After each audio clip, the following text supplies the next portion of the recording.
وصلی اللہ علی النبی الکریم رب اشرح لی صدری ویسر لی امری واحلل عقدۃ من لسانی یفقہوا قولی۔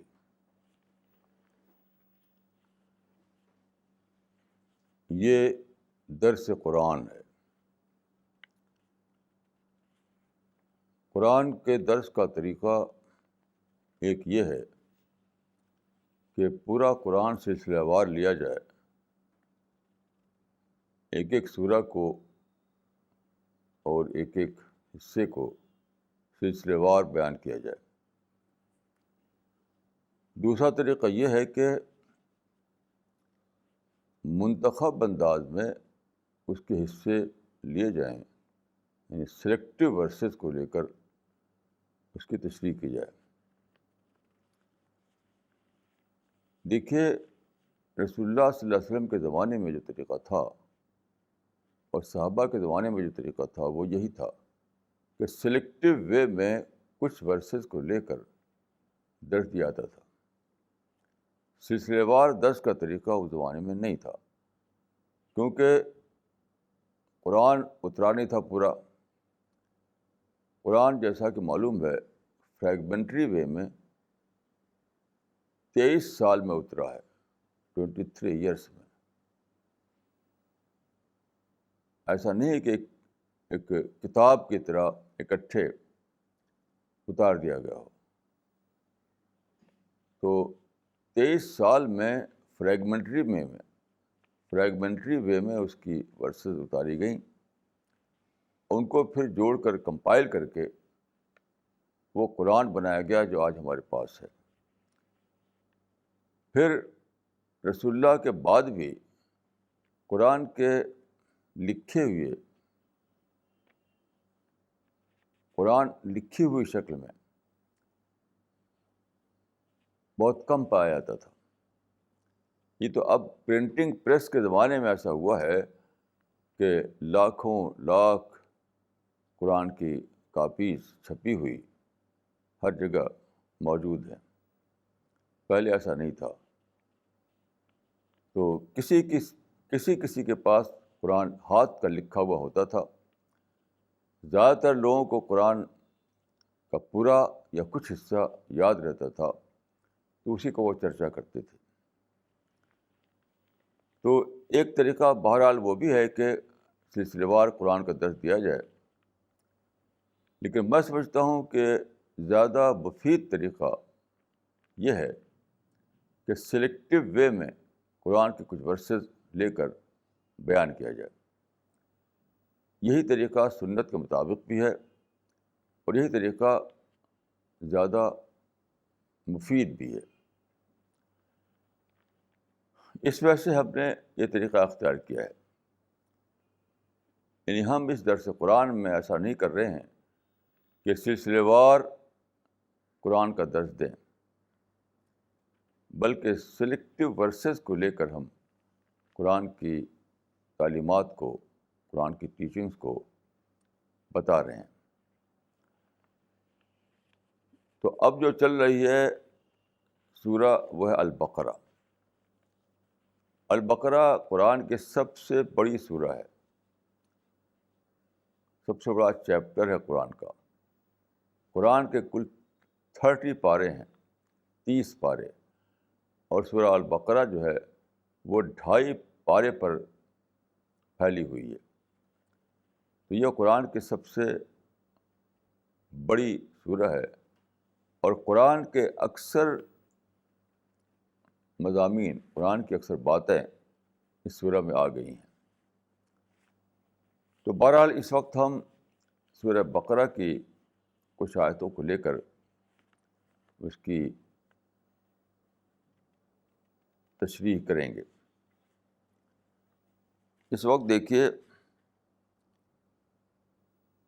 سورہ البقرہ کی آیت نمبر 219 219 کو میں لے رہا ہوں سب سے پہلے۔ تو سورہ البقرہ کی آیت 219 میں شراب اور جوئے کو شراب اور جوئے کا حکم بتایا گیا ہے۔ آپ جانتے ہیں کہ اسلام میں شراب اور جوا دونوں حرام ہیں، ان لافل ہیں۔ شراب بھی اسلام میں حرام ہے اور جوا بھی اسلام میں حرام ہے۔ تو انہی دونوں چیزوں کے بارے میں حکم بتاتے ہوئے آیت میں یہ الفاظ آئے ہیں کہ اسمہما اکبر من نفعہما۔ جب حکم آیا قرآن میں شراب اور جوئے کا، تو لوگوں کو ایک لوگوں کے مائنڈ میں ایک سوال آیا، وہ یہ کہ وہ سمجھتے تھے کہ شراب میں اور جوئے میں دونوں میں فائدے بھی ہیں، تو کیوں اس کو حرام کر دیا گیا؟ مثلاً کچھ لوگوں کا یہ خیال تھا کہ شراب سے صحت بنتی ہے، یعنی شراب جو ہے وہ کم مقدار میں استعمال کی جائے، اچھی شراب ہو لوگوں کے کہنے کے مطابق، تو اس سے صحت بنتی ہے، یا کم از کم یہ ہے کہ اس سے ایک وقتی سرور ملتا ہے،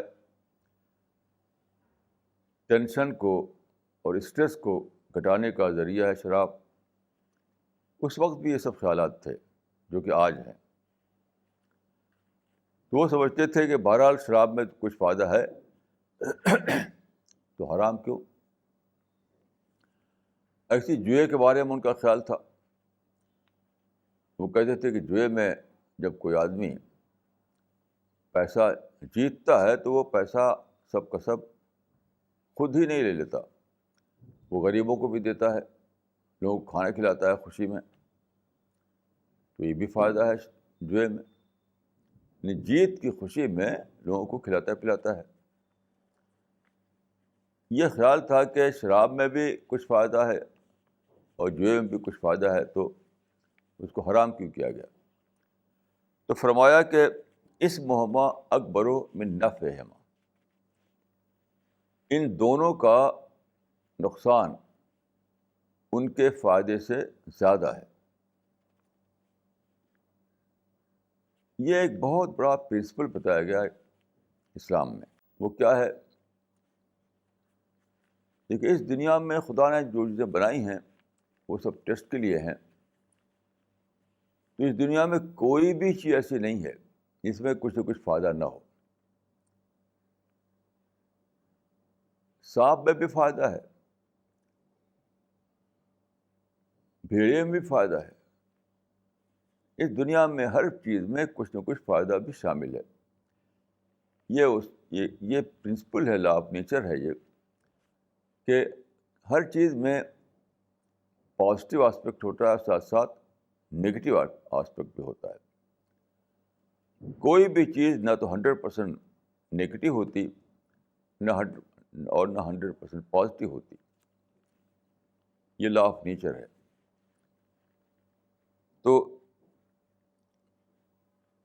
یہاں پر یہ پرنسپل بتایا گیا، اسمہما اکبر من نفعہما، ان کا نقصان، ان کا لاس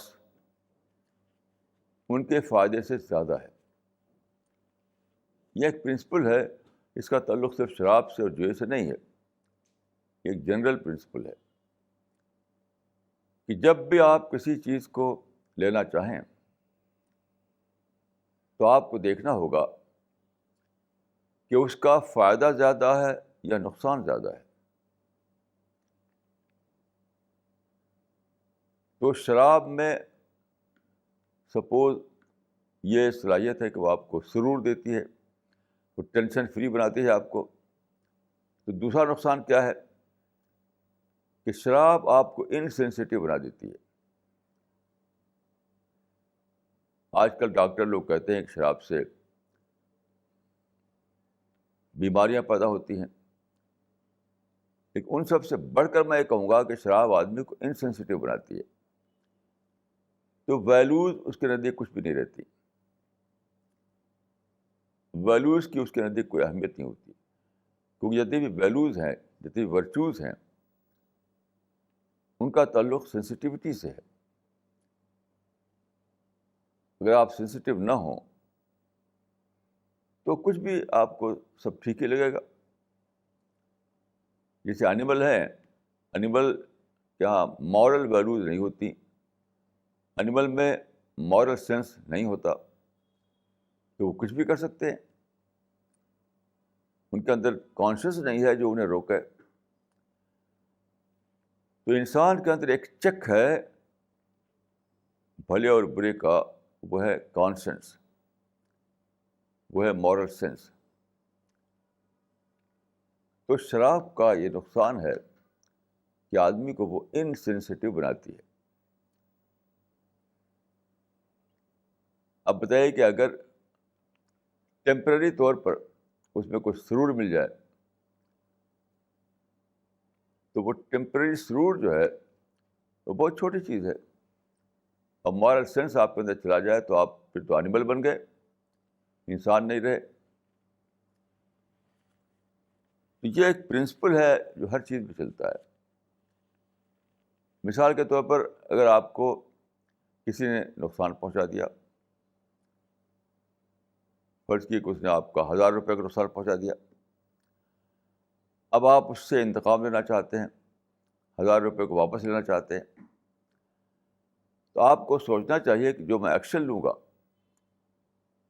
تو وہ ایکشن میرا جو ہے اس کا رزلٹ کیا ہوگا. اگر 10,000 روپے لینے کے چکر میں آپ کا اگر 1,000 روپیہ لینے کے چکر میں آپ کا 10,000 روپے اور بھی چلا جائے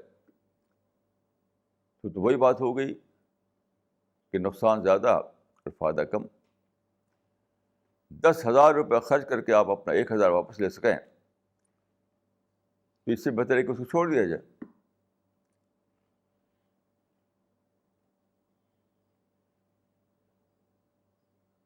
جیسے اکثر ہوتا ہے کہ جب کسی سے کوئی بہت ہی برا تجربہ ہوتا ہے تو اس کے اندر ریونج کا جذبہ لگتا ہے، انتقام کا جذبہ ابھر آتا ہے، وہ انتقام لینے کے لیے کھڑا ہو جاتا ہے.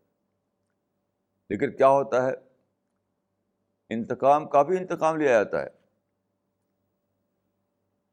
آپ نے کسی آدمی کو انتقام کے جوش میں مار ڈالا تو اب پھر کیا ہوگا، اس کے بیٹے پھر آپ کو ماریں گے. ہر انتقام کا دوبارہ انتقام لیا جاتا ہے. انتقام یا ریونج وہیں پر ختم نہیں ہوتا. ہر ریونج کے بعد دوسرا ریونج آتا ہے، تیسرا ریونج آتا ہے. تو اگر آپ حساب لگائیں تو یہاں بھی نقصان زیادہ ہے، فائدہ کم ہے. یہ ایک اصول ہے زندگی کا، ہر معاملے کے لیے جنرل پرنسپل ہے کہ کوئی بھی کام آپ کرنا چاہیں تو پہلے یہ سوچئے کہ اس کا رزلٹ کیا ہے. کچھ فائدہ اگر اس میں ہے اور کچھ فائدے کو لے کر آپ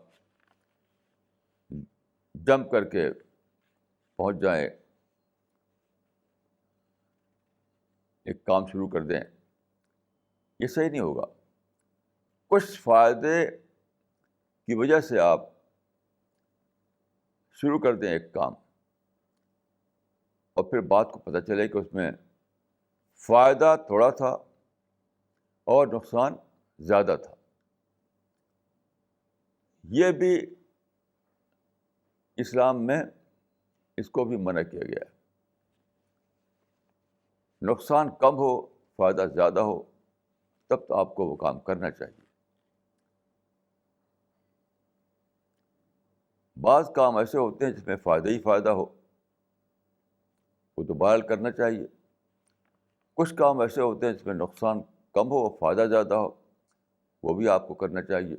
لیکن ایسا ہر کام جس میں نقصان زیادہ ہو اور فائدہ کم ہو تو اس کو اسی طرح چھوڑ دینا چاہیے جس طرح آپ ایک حرام چیز کو چھوڑ دیتے ہیں.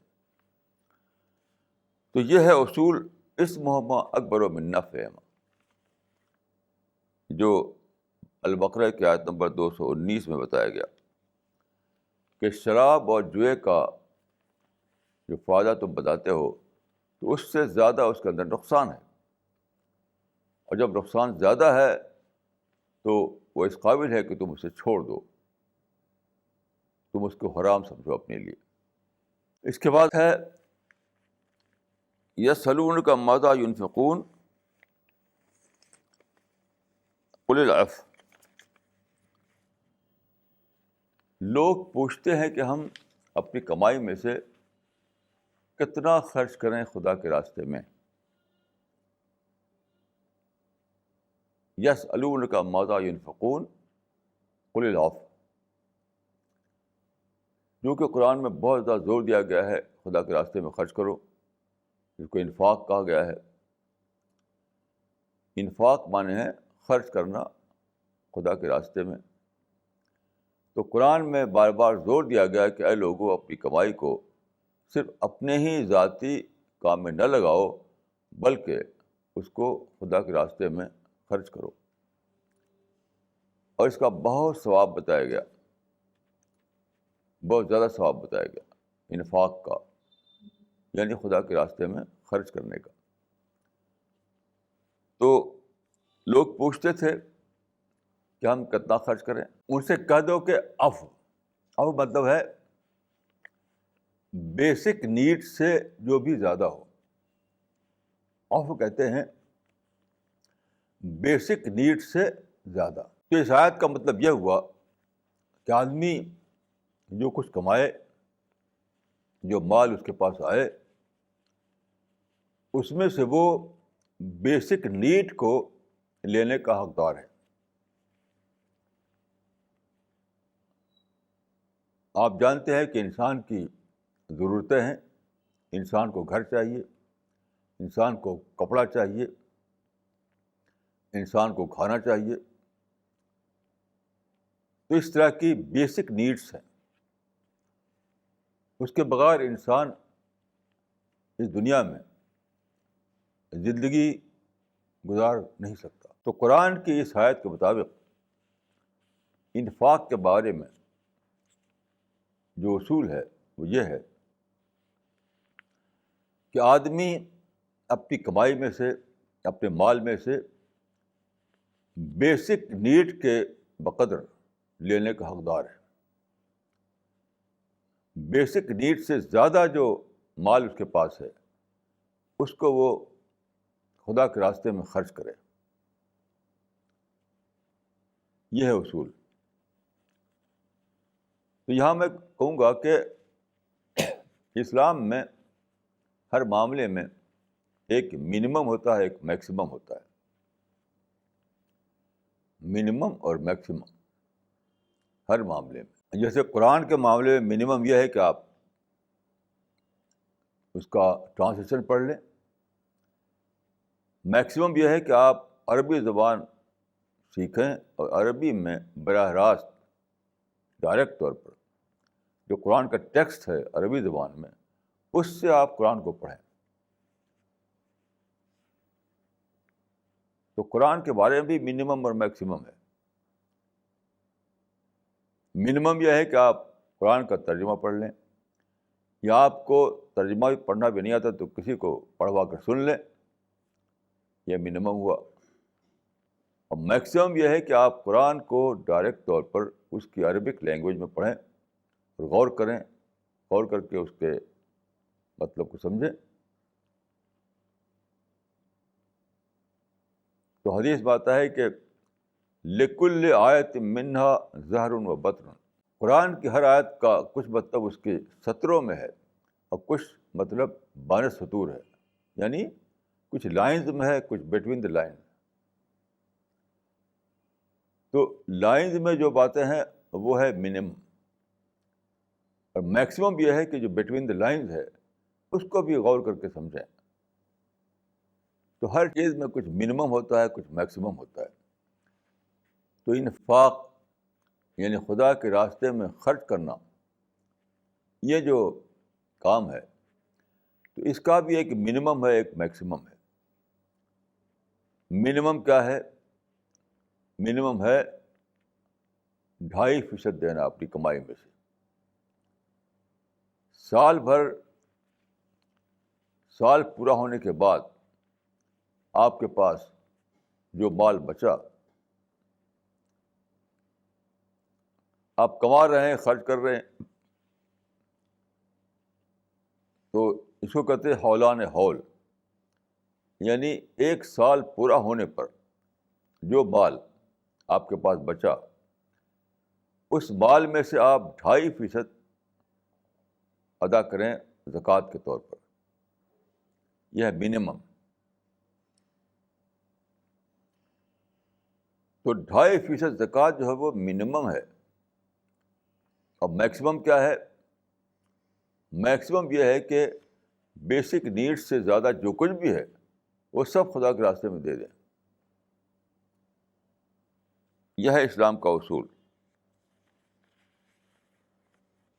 تو فرمایا کہ یسألونک ماذا ينفقون قل العفو، وہ تم سے پوچھتے ہیں کہ ہم کتنا خرچ کریں.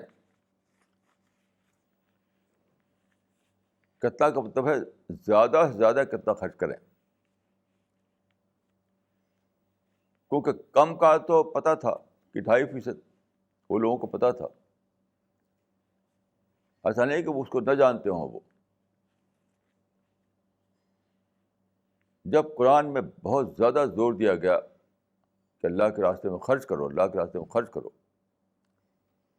تو ان کے ذہن میں یہ سوال آیا کہ جو منیمم حد ہے 2.5%، وہ تو ہم جانتے ہیں، لیکن میکسیمم حد کیا ہے اس معاملے میں؟ تو فرمایا کہ بیسک نیڈ سے زیادہ جو کچھ بھی ہے تمہارے پاس مال، وہ سب خدا کے راستے میں خرچ کرو. تو اس سے ایک اصول معلوم ہوا کہ دین کے ہر معاملے میں ایک منیمم ہے، ایک میکسیمم ہے. یہاں تک کلمہ جو ہے اس کا بھی منیمم اور میکسیمم ہے. اگر آپ نے ایک بار کلمہ پڑھ لیا تو آپ ایمان کے دائرے میں داخل ہو گئے. لیکن حدیث میں آتا ہے کہ جددوا ایمانکم بقول لا الہ الا اللہ، اپنے ایمان کو ریوائیو کرتے رہو، اپنے ایمان کو تازہ کرتے رہو یہ کہہ کر کے کہ لا الہ الا اللہ. اب دیکھیے یہ میکسیمم ہے. تو ایک بار اگر آپ نے کلمہ پڑھا تو آپ ایمان کے دائرے میں داخل ہو گئے. یہ تھا منیمم. میکسیمم یہ ہے کہ آپ ڈیلی اس کو ریوائیو کرتے رہیں، اس کو ریکال کرتے رہیں، اپنے مائنڈ میں اس کو تازہ کرتے رہیں، تاکہ آپ کا جو پرسنالٹی بلڈنگ کا جو پروسیس ہے وہ تیزی کے ساتھ چلتا رہے. خدا کی یاد، خدا کی عظمت، خدا کی گلوری، اگر ایک بار آپ نے یاد کیا تو بہت کم آپ کے مائنڈ میں خدا کی عظمت بیٹھے گی. لیکن جب بار بار سوچیں گے، بار بار اس کو ریوائیو کریں گے، تب خدا کی عظمت، خدا کی گلوری بہت زیادہ بیٹھے گی. آپ کو روزانہ تھرلنگ ایکسپیرئنس ہوگا خدا کے بارے میں سوچ کر کے.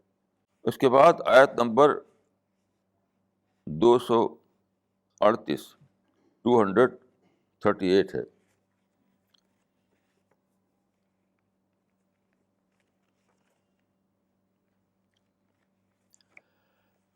آیت نمبر 238 قوموا للہ قانتین،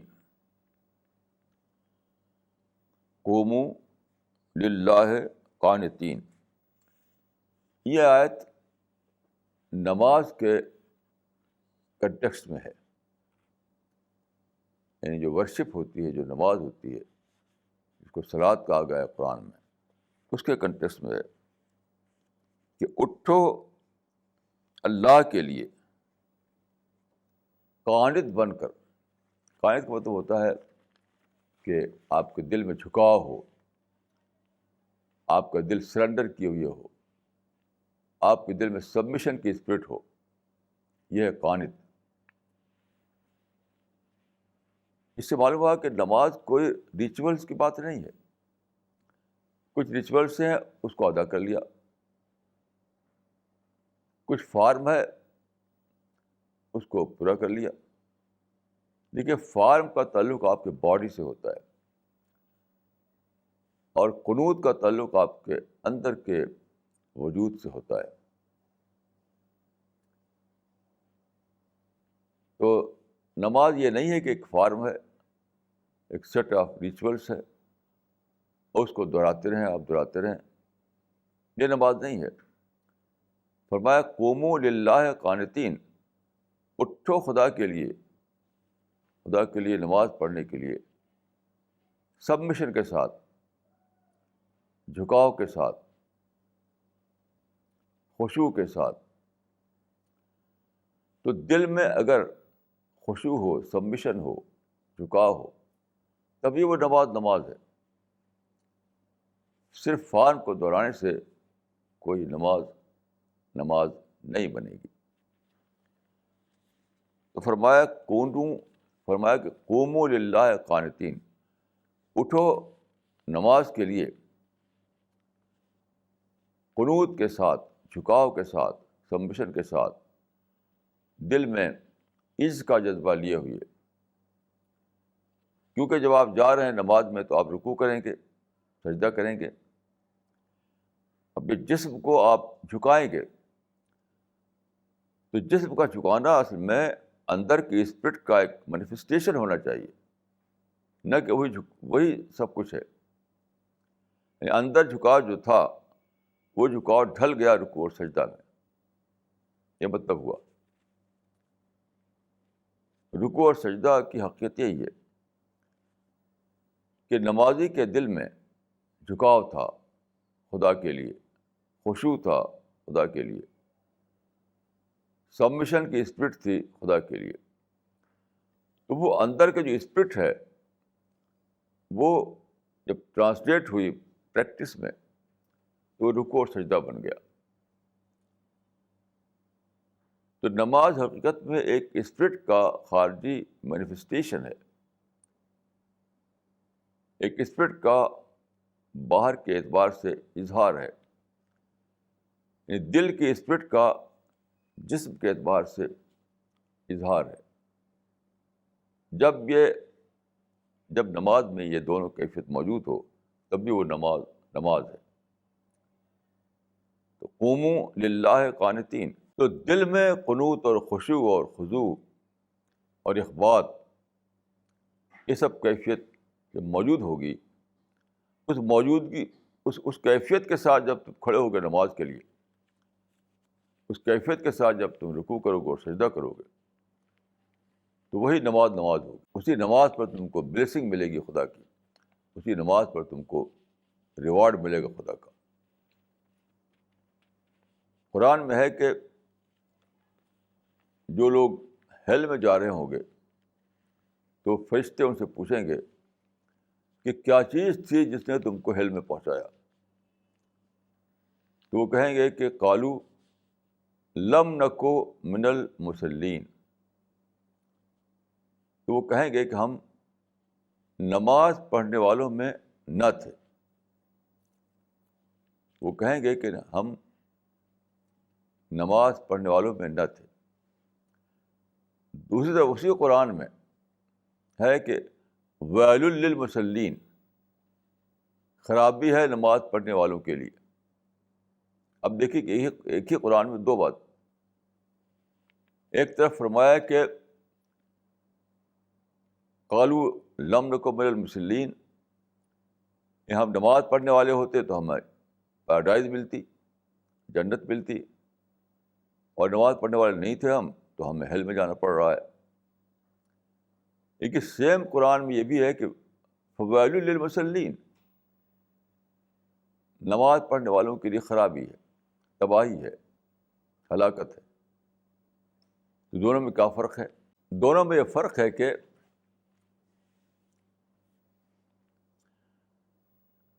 وہ نماز جو صرف فارم کے اعتبار سے پڑھی گئی ہو اس پر کوئی ثواب نہیں ہے, بلکہ ویل ہے.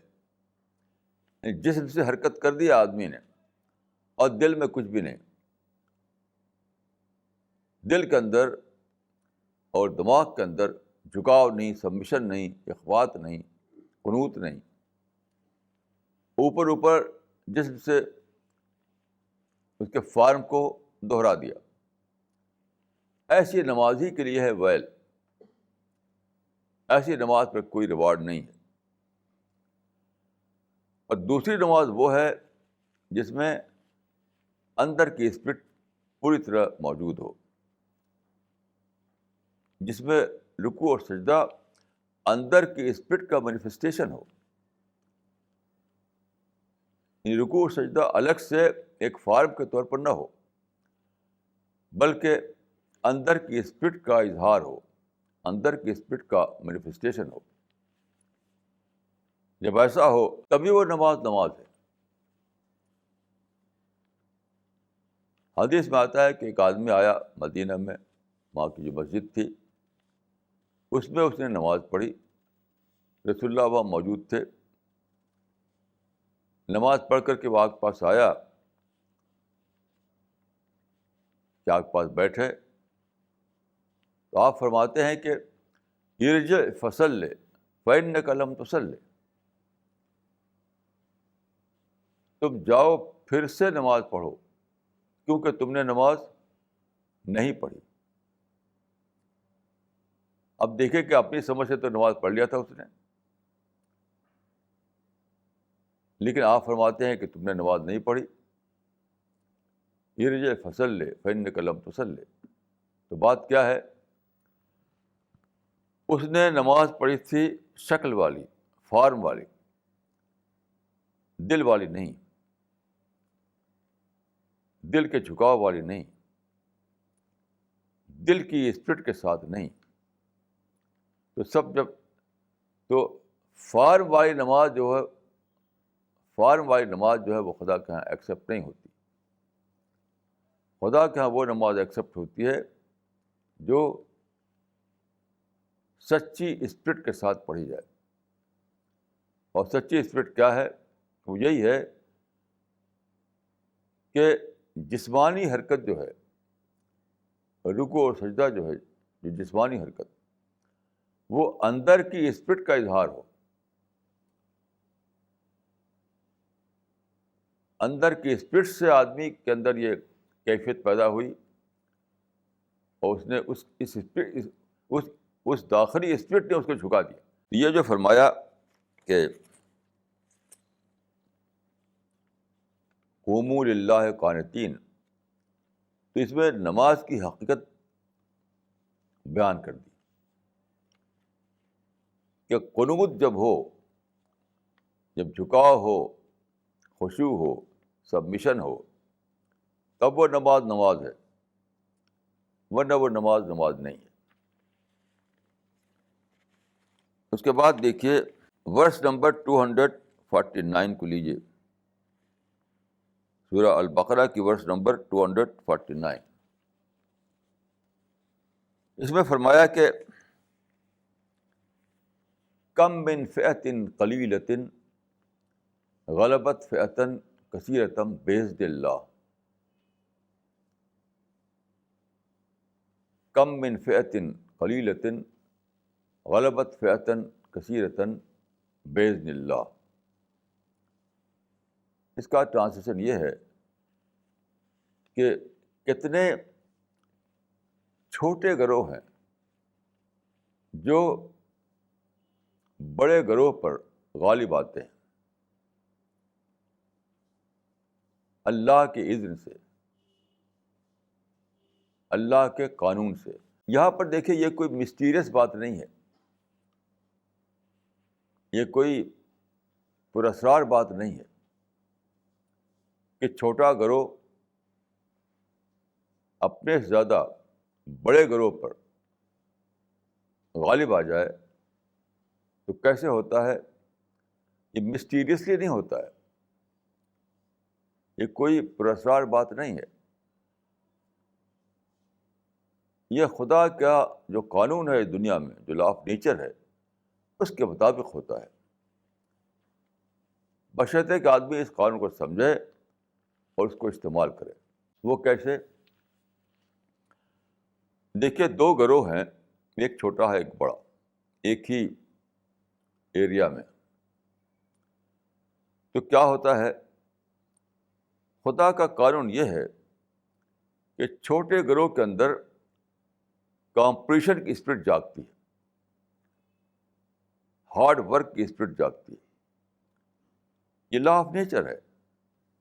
یہ فطرت، جو انسان کی فطرت خود ایکٹیو ہو جاتی ہے کہ جب دوسرا گروہ بڑا ہے تو میں اس کو کمپنسیٹ اس طرح کر سکتا ہوں کہ میں اپنی محنت کو زیادہ کر دوں.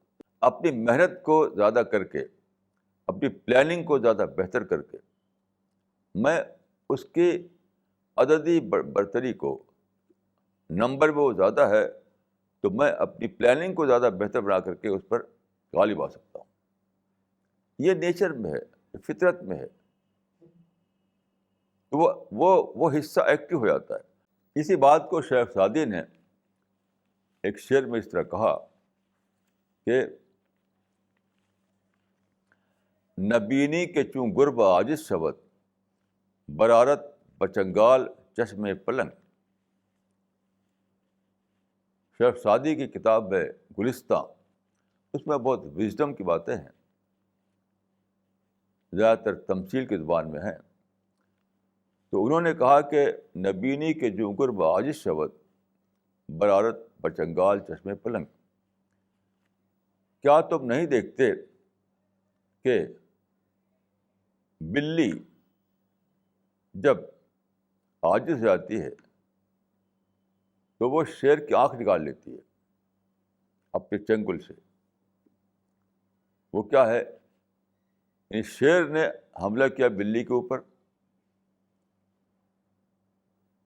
اب بلی جو ہے اس وقت اس کی ساری انرجی جاگ پڑے گی، جو ریزرو انرجی ہوتی ہے ہر ایک کے اندر، وہ سارا ونڈوز کھل جائیں گی اور جھپٹے گی، جھپٹ کر کے اس کو چنگل سے اس کی آنکھ نکال سکتی ہے. یہ کہا انہوں نے.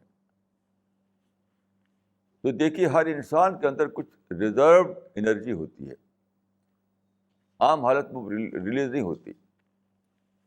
لیکن جب کرائسس آ جائے، جب چیلنج آ جائے تو مائنڈ اس انرجی کو ریلیز کر دیتا ہے. یہ عام طور پر دیکھ سکتے ہیں آپ، عام طور پر آپ دیکھ سکتے ہیں کہ ایک غریب آدمی ہیرو بن جاتا ہے زیادہ پیسہ کمانے کے لیے. اکثر ایسا ہوتا ہے، آپ جانتے ہیں. اور جو امیر پیدا ہوا اس کے اندر وہ انرجی ریلیز نہیں ہوتی کیونکہ اس کو چیلنج نہیں پیش آیا.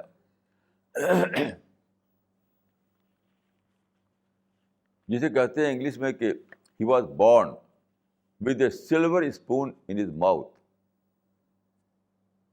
کہ وہ آدمی پیدا ہوا سونے کے چمچے کو اپنے منہ پر لے کر. He was born with a silver spoon in his mouth. تو جس کا حال یہ ہو کہ بچپن ہی میں اس کو سونا چاندی مل گیا، آرام اور سکھ مل گیا، تو اس کو کچھ زندگی میں چیلنج پیش نہیں آیا. جب چیلنج نہیں پیش آیا تو کیا ہوگا، اس کے مائنڈ میں جو ریزرو انرجی ہے تو مائنڈ اس کو ریلیز نہیں کرے گا. اس کے برعکس جو آدمی ایسا ہو کہ مشکل حالات میں پیدا ہوا، اس کو زندگی کا چیلنج پیش آیا، تو اس کے اندر جو ریزرو انرجی ہے تو مائنڈ اس کو ریلیز کر دے گا. اس طرح وہ زیادہ محنت کرے گا، زیادہ ہارڈ ورک کرے گا، زیادہ اچھی پلاننگ کرے گا، زیادہ اچھا مینجمنٹ کرے گا، زیادہ اچھے طریقے پر اپنے کام کو آرگنائز کرے گا. کیونکہ اس کی جو ریزرو انرجی تھی وہ ریلیز ہو کر کے اس نے اس کو مین سے سپر مین بنا دیا. یہ مطلب ہے اس کا، کم من فئۃ قلیلۃ غلبت فئۃ کثیرۃ باذن اللہ. کتنے ہی چھوٹے گروہ ہیں جو بڑے گروہ پر غالب آتے ہیں. یہ کیا ہے؟ یہ ایک گڈ ٹائیڈنگ ہے، یہ خوشخبری ہے. کس بات کی؟ یعنی اگر تم دیکھو کہ تم مائنارٹی میں ہو، تم چھوٹا گروہ ہو اپنے سماج میں، دوسروں سے کم ہو تم، یعنی انڈیویجول کے لیے بھی ہے، گروپ کے لیے بھی ہے، دونوں کے لیے، تو تم کو کیا چاہیے؟ فرسٹریشن میں نہ پڑو، نگیٹو تھاٹ کا شکار مت بنو، بلکہ ہمت سے کام لو. ہمت، کریج سے کام لو، تو لا آف نیچر تمہارا ساتھ دے گا. دیکھیے، ہر ایسے موقع پر جب کہ آدمی اپنے آپ کو پائے ڈس ایڈوانٹیجس پوزیشن میں، اپنے کو مائنارٹی میں پائے، اپنے آپ کو کمتر پوزیشن میں پائے، تو ایسی حالت میں اگر وہ فرسٹریشن کا شکار ہو جائے، اس کے اندر نگیٹو تھاٹ آ جائیں اور دوسروں کو کمپلینٹ اور پروٹیسٹ میں اپنے آپ ٹائم لگانے لگے، یہ ہیں ظالم، یہ ہیں کانسپریسی کرنے والے، انہوں نے مجھے ایسا کر دیا ہے، انہوں نے مجھے ایسا کر دیا ہے، تو دوسروں کے خلاف شکایت لے کر بیٹھ جاتا ہے وہ، یا فرسٹریشن میں مبتلا ہو کر کے یعنی پست ہمت ہو جاتا ہے وہ، تو کیا ہوگا؟ اس کے اندر جو ریزرو انرجی ہے وہ ریلیز نہیں ہوگی، وہ بند کی بند پڑی رہے گی. لیکن اگر وہ ہمت سے کام لے، وہ فرسٹریشن کا شکار نہ ہو، وہ نگیٹیوٹی میں نہ جائے، وہ کمپلینٹ اور پروٹیسٹ کا طریقہ اختیار نہ کرے، اپنے پوٹینشیل کو سوچے، وہ اپنے پوٹینشیل کو مینیج کرنے سیکھے، وہ اپنے پوٹینشیل کو اویل کرنے کا دھیان لائے اپنے اندر. اس کا معنی یہ ہو گیا کہ اس نے اپنے آپ کو اس قابل بنایا کہ اس کا مائنڈ اس کی ریزرو انرجی کو ریلیز کرے، اور پھر اس کو مین سے سپر مین بنا دے. تو کم من فئۃ قلیلۃ غلبت فئۃ کثیرۃ باذن اللہ، یہ کوئی مسٹیریس بات نہیں ہے، بلکہ یہ ایک گڈ ٹائیڈنگ ہے، یہ خوشخبری ہے، یہ ہمت کا سبق ہے ان لوگوں کے لیے جو اپنے آپ کو ڈس ایڈوانٹیجس پوزیشن میں پائیں. تو اس میں یہ بتایا گیا، ایک ہے نارمل سچویشن میں تمہاری ایبلٹی، تو نارمل سچویشن کو دیکھ کر اگر تم رائے بناؤ گے تو لگے گا کہ تم کم ہو. لیکن جب تو اپنے پوٹینشیل کو سوچو، جب تو اپنے پوٹینشیل کو لے کر سوچو، یہ بات لے کر سوچو کہ لا آف نیچر میرے سائڈ میں ہے. وہ لا آف نیچر یہ میری سائڈ میں ہے کہ میرا مائنڈ جو ہے، جس کے اندر اتھا کیپیسٹی ہے، انارمس کیپیسٹی ہے، اسی میں سے ایک کیپیسٹی یہ ہے کہ مائنڈ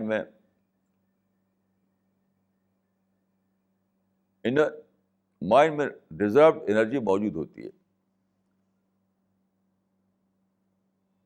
وہ صرف اس وقت ریلیز کی جاتی ہے جبکہ ایب نارمل سچویشن پیدا ہو، جبکہ چیلنج پیش آئے. تو مائنڈ کو کام کرنے کا موقع دو، خود اپنے اندر جو سوئی ہوئی صلاحیت ہے، جو ڈارمنٹ پوزیشن میں ہے، اس کو باہر آنے کا موقع دو. اور موقع دینا یہ ہے کہ تم مایوسی کا شکار نہ ہو، تم نگیٹیوٹی کا شکار نہ ہو، تم کمپلینٹ اور پروٹیسٹ لے کر نہ بیٹھ جاؤ.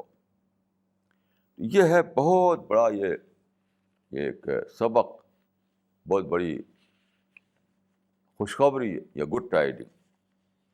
کم من فئۃ قلیلۃ غلبت فئۃ کثیرۃ باذن اللہ. یہ آیت نمبر 249 ہے. یا اذن اللہ کا لٹرل ترجمہ ہے کہ اللہ کی اجازت سے، اللہ کے سینکشن سے. تو سینکشن کا مطلب کیا ہے؟ یہی ہے لا آف نیچر، کہ خدا نے جو پوٹینشیل تمہارے لیے رکھ دیے ہیں اس کو استعمال ہونے کا موقع دو، اس کو باہر آنے کا موقع دو. یہ ہے اذن اللہ. اب دیکھیے آیت نمبر 255 ہے، سورہ البقرہ کی آیت نمبر 255. یہ ہے جس کو ہم کہتے ہیں آیت الکرسی. آیت الکرسی ایک لمبی آیت ہے.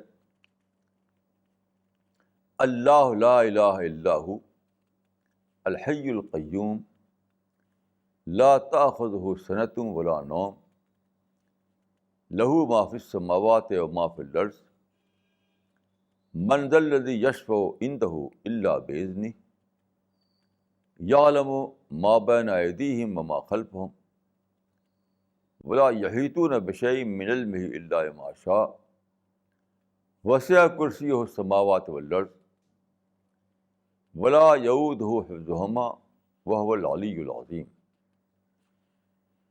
قرآن کی اس آیت میں توحید کا پورا خلاصہ بتا دیا گیا ہے. توحید کا پورا خلاصہ، یعنی آیت نمبر 255.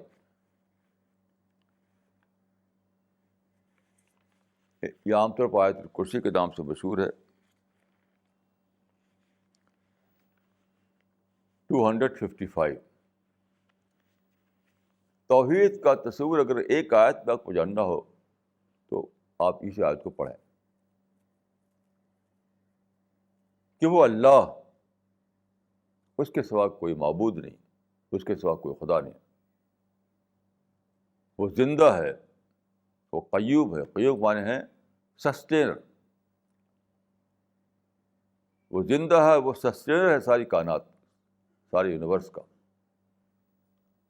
اس کو نیند نہیں آتی، اونگ نہیں آتی اس کو. سب کچھ جو زمین و آسمان میں ہے وہ اسی کے لیے ہے. اور کون ہے جو اس کے دربار میں ریکمنڈیشن کرے؟ وہ خود سب کچھ جانتا ہے، خود فیصلہ کرتا ہے.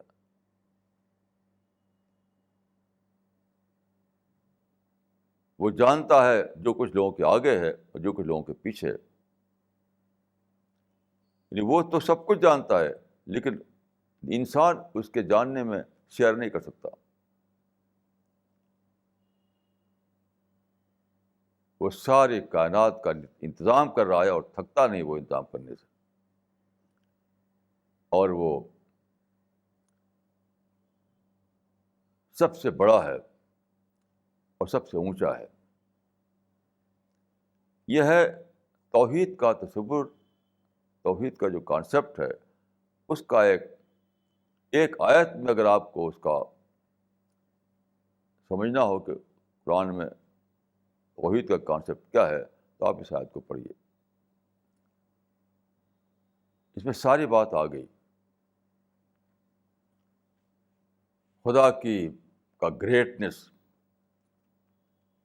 خدا کی گلوری، وہ سب کچھ اس میں بہت ہی بیوٹیفل انداز میں بتا دی گئی ہے. عام طور پر جو بہت سی باتیں ہم دیکھتے ہیں لوگوں میں، وہ اسی لیے ہوتی ہے کہ خدا کو لوگ انڈر اسٹیمیٹ کرتے ہیں.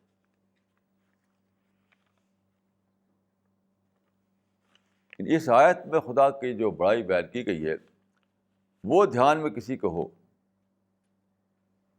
وہ اگر دھیان میں کسی کو ہو تو وہ ساری باتیں جس کو آپ شرک کہتے ہیں، شرک خفی یا شرک جلی، وہ اپنے آپ ختم ہو جائے گی، اپنے آپ ختم ہو جائے گی. اس عظمت والے خدا کا تصور آدمی کو ہر دوسری چیز کو حذف کر دیتا ہے، مائنس کر دیتا ہے. جب بھی آدمی کسی اور کو بڑا مانے، کسی اور سے امید رکھے، کسی اور سے دعا کرے، کسی اور سے وہ اپنی حاجتیں مانگے، کسی اور سے ڈرے، کسی اور سے محبت کرے، تو یہ سب صرف اس وقت ہوتا ہے جب کہ خدا کی عظمت کا جو کانسیپٹ ہے وہ اس کے ذہن سے نکل گیا ہو. اس آیت الکرسی میں جس طریقے سے خدا کا انٹروڈکشن دیا گیا ہے، اس طرح سے اگر آپ کے مائنڈ میں اس کا تصور بیٹھا ہوا ہو تو سب کچھ مائنس ہو جاتا ہے. ہر چیز ہیلپ لیس ہے. کوئی بھی چیز ایسی نہیں ہے جس کے پاس کوئی بڑائی ہو خدا کے سوا. ساری بڑائی خدا کے لیے ہے، ساری قدرت خدا کے لیے ہے، سارا اختیار خدا کے لیے ہے. اور خدا نہ تو تھکتا، نہ اس کو نیند آتی، نہ وہ کبھی آرام کرتا. خدا اس سے زیادہ بڑا ہے کہ اس کو آرام کی ضرورت پیش آئے. یہ ہم ہیں جن کو آرام کی ضرورت پیش آتی ہے. ہمارے باڈی کا ڈی جنریشن ہوتا رہتا ہے، لیکن خدا اس لا سے اوپر ہے. Law of generation, law of D generation سے اوپر ہے خدا. خدا اگر لا آف ڈی جنریشن سے اوپر نہ ہو تو وہ خدا ہی نہیں ہے. پھر وہ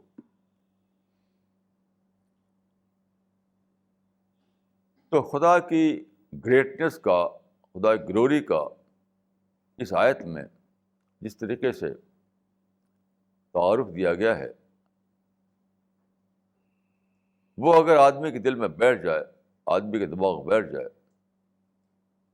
تو وہی ہوگا جو قرآن میں کہا گیا ہے کہ والذین آمنوا اشد حبا للہ. جو بلیورس ہیں وہ سب سے زیادہ محبت کرتے ہیں خدا سے. اور دوسری جگہ فرمایا کہ وَلَمْ يَخْشَ إِلَّا اللَّهُ. اس کے دل میں ڈر نہیں ہوتا سوا خدا کے، صرف خدا کا ڈر ہوتا ہے. اسی طرح قرآن میں فرمایا کہ اذا ذکر اللہ وجلت قلوبہم. مومن تو وہ ہے کہ جب خدا کا ذکر کیا جائے اس کے سامنے تو اس کا دل دہل اٹھے، دل دہل اٹھے. انما المؤمنون الذین ذکر اللہ وجلت قلوبہم. مومن وہ ہیں کہ جب ان کے سامنے خدا کا ذکر کیا جائے تو ان کا دل دہل اٹھے.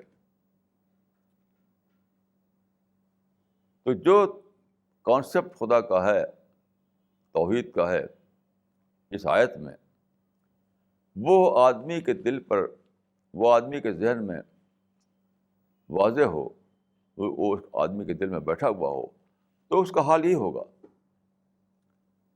اس کو ڈر ہوگا تو خدا کا ڈر ہوگا، اس کو محبت ہوگی تو خدا سے محبت ہوگی. خدا کو سوچ کر اس کے اندر تھرل پیدا ہوگا، تھرل.